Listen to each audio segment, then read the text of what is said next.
이야기. 안녕하십니까. 저는 스티븐 김입니다. 원주민들에게 하느님의 말씀을 전하기 위해 이렇게 오지에 온 선교사지요. 제가 처음 이 오지에 왔을 때 이곳에는 단 한 그루의 파인애플 나무도 없었습니다. 그래서 저는 오래전부터 이곳에 파인애플 나무를 심어야겠다고 결심을 했습니다. 물론 원주민들도 파인애플 나무가 뭔지는 알고 있었죠. 이제 파인애플 나무가 올 때가 됐는데 마침 저기 오네요.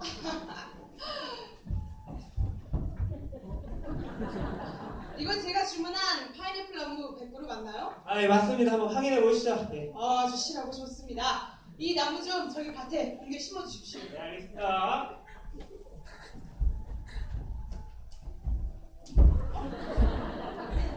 파인애플이 자라기까지는 오랜 기다림의 시간이 필요했습니다. 꼬박 3년이라는 시간이 지나서야 비로소 파인애플 나무에 파란 열매가 조롱조롱 달리기 시작했습니다.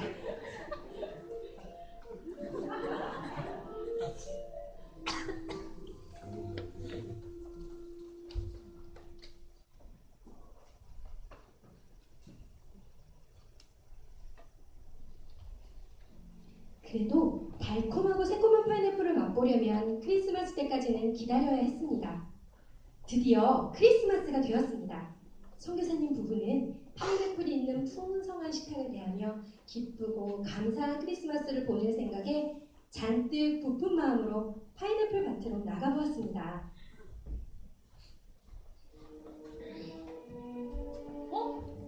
여보, 파인애플이 많이 없어졌어요. 어떻게 된 거죠? 원주민들 짓이야! 원주민들이 훔쳐온 거라고! 원주민들에게 사랑을 베풀어야 하는 선교사님이었지만 원주민들 때문에 몹시 화가 났습니다. 머리로는 화를 내서는 안 된다는 것을 잘 알고 있었지만 선교사님은 끓어오르는 감정을 억누를 수 없었습니다. 약 좀 주세요. 야! 나는 이 파인애플 나무를 위해 3년을 기다렸습니다. 그런데 내 파인애플 나무를 다 훔쳐와 놓고 공짜로 약을 달라고 치료를 해달라고 해? 당신들이 내 파인애플을 훔쳐가는 한 다시는 병원문 열지 않을 겁니다. 제발 약 좀 주세요. 저희 아이가 어제부터 계속 설사를 해요. 저는 며칠째 기침이 끊이질 않아요. 이거 큰 병 아닌가요? 큰 병 아닙니다. 어쩜 이렇게 뻔뻔하게 그럴 수 있죠? 당신들이 내 파인애플을 다 훔쳐갔다고요. 저희 훔치지 않았어요. 다른 사람들이 훔쳐간 거라고요. 병이 점점 심해진 원주민들의 계속된 간청이 이어지자 선교사님은 다시 병원을 열었습니다. 그러나 여전히 화가 치밀어 오르는 것은 어쩔 수 없었습니다.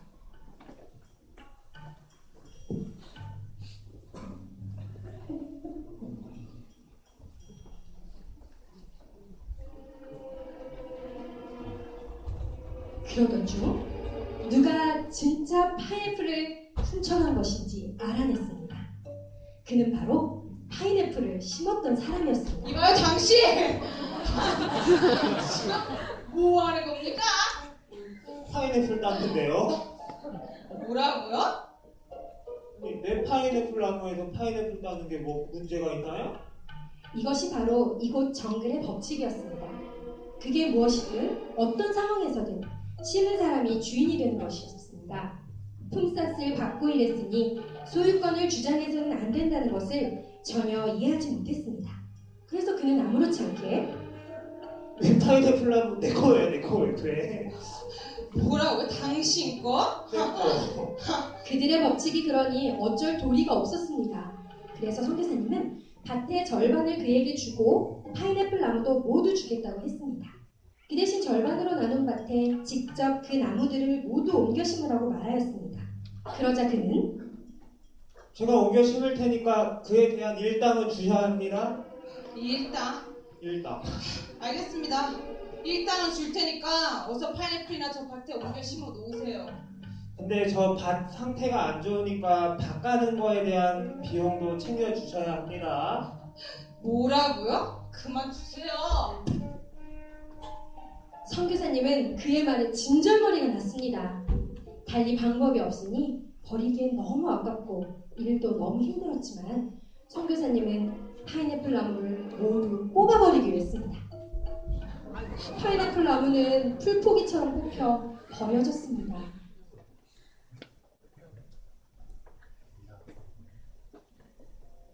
다시 새로운 파인애플 나무가 심기고 또다시 3년이라는 시간이 흘렀습니다.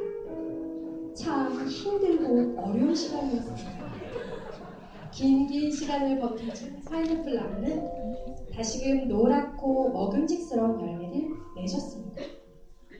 그런데 또 파인애플이 없어지기 시작했습니다. 그들은 낮에 밭에 들어가 파인애플이 열린 위치를 확인하고 밤에 몰래 찾아와 파인애플을 훔쳐간 것입니다. 선교사님은 생각 끝에 상점문을 모두 닫기로 했습니다. 원주민들은 선교사님이 운영하는 상점에서 소금, 성냥, 낚시바늘 등을 샀습니다. 이제는 소금도 구할 수 없고 저 사람이 더 이상 상점문을 열지 않으니 저 사람은 같이 여기 사는 게 의미가 없겠어. 그냥 우리가 원래 살던 정글로 돌아가야겠어. 모두가 원래 살던 정글로 돌아가고 말았습니다. 선교사님은 홀로 앉아 쓸쓸히 파인애플을 먹었습니다. 다음 주부터는 상점문을 다시 열 테니까 모두 돌아오라고 해주세요. 그 후 안식년이 되어 선교사님은 귀국하게 되었고 세미나에 참석하게 되었습니다. 거기서 선교사님은 우리가 가진 모든 것을 하나님께 드려야 한다는 것을 깨닫게 되었습니다. 주라, 그러면 받으리라. 자신만을 위해 갖고자 하면 잃게 될 것이다. 내가 가진 것을 하나님께 드려라. 하나님은 너를 풍족히 채워주실 것이다. 그래, 어차피 내가 손해볼 건 하나도 없어. 그러니까 그냥 이 파인애플 밭을 하나님께 드리자. 물론 이 당시 선교사님의 희생은 참된 희생이라고 할 수는 없을 것입니다. 희생이란 자기가 소중하게 여기는 것을 포기하는 것이기 때문입니다. 어쨌든 선교사님은 하나님이 어떻게 관리하시는지를 보고 싶었습니다. 그래서 파인애플 나무가 있는 밭으로 나가 이렇게 기도했습니다. 하나님, 이 파인애플 나무가 보이십니까? 저는 이 나무 때문에 언성을 높이기도 하고 화를 내기도 하면서 저의 소유권을 주장했습니다. 저는 그러한 것이 저의 당연한 권리이자 요구라고 생각했습니다. 하지만 주님, 저는 그것이 저의 잘못 때문에 이제 깨닫습니다. 저의 잘못을 뉘우치며 이 파인애플 밭을 하나님께 드리도록 하겠습니다. 하나님께서 이 파인애플 밭을 저에게 주시든 원주민에게 주시든 상관하지 않겠습니다. 하나님께서 하신 대로 그대로 따르도록 하겠습니다.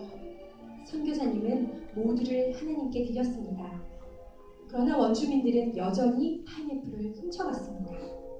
선교사님은 씁쓸한 웃음을 지으며 투덜거렸습니다. 이것 봐, 하나님도 별 수 없으시잖아. 어느 날 원주민들이 선교사님께 와서 이렇게 말했습니다. 당신은 이제서야 비로소 그리스도인이 되었나 보죠? 선교사님은 내가 그리스도인이 된 지는 20년이나 되었는데 무슨 소리냐? 라고 하고 싶은 걸 꾹 참고 이렇게 물었습니다. 그게 무슨 소리죠? 아니, 이젠 우리가 파인애플 열매를 훔쳐가도 당신이 더 이상 화를 내지 않기 때문이에요. 이 말이 선교사님의 가슴을 쳤습니다.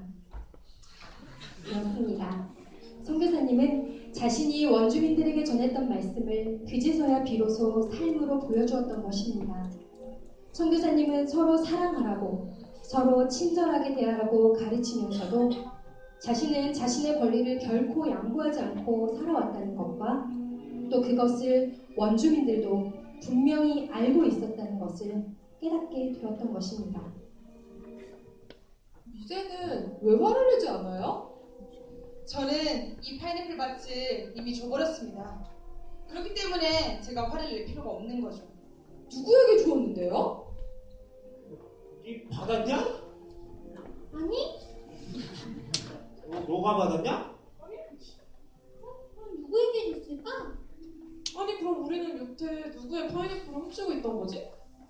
저는 이 파인애플 밭을 하나님께 드렸습니다. 아니, 하나님께라고요?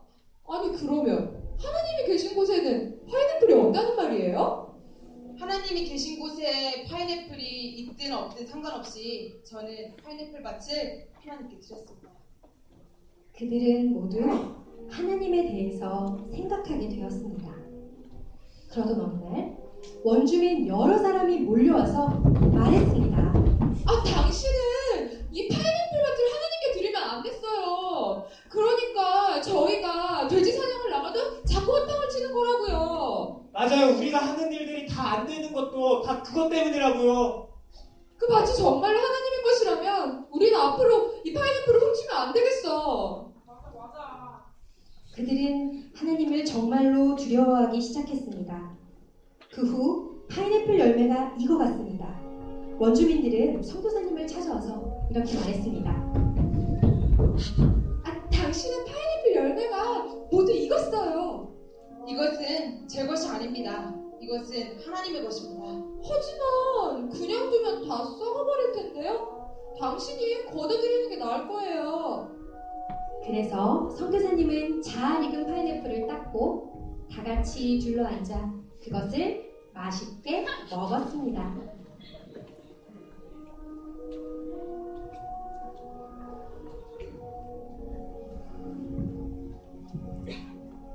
선교사님이 여느 때처럼 성경 번역을 하고 있을 때였습니다. 그 무렵 원주민들은 선교사님에게 여러 가지 물건을 고쳐달라고 가져왔었습니다.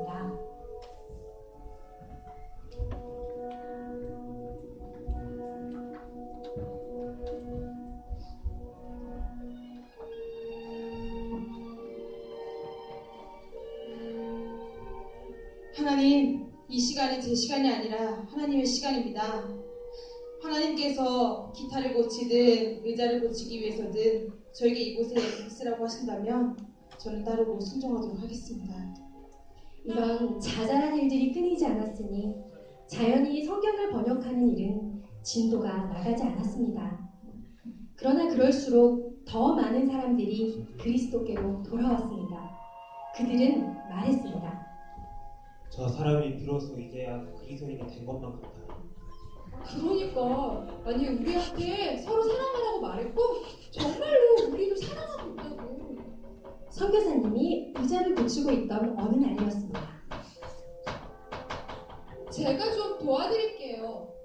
의자를 다 고쳤을 때 선교사님은 수고의 대가로 그에게 소금을 주려고 했습니다.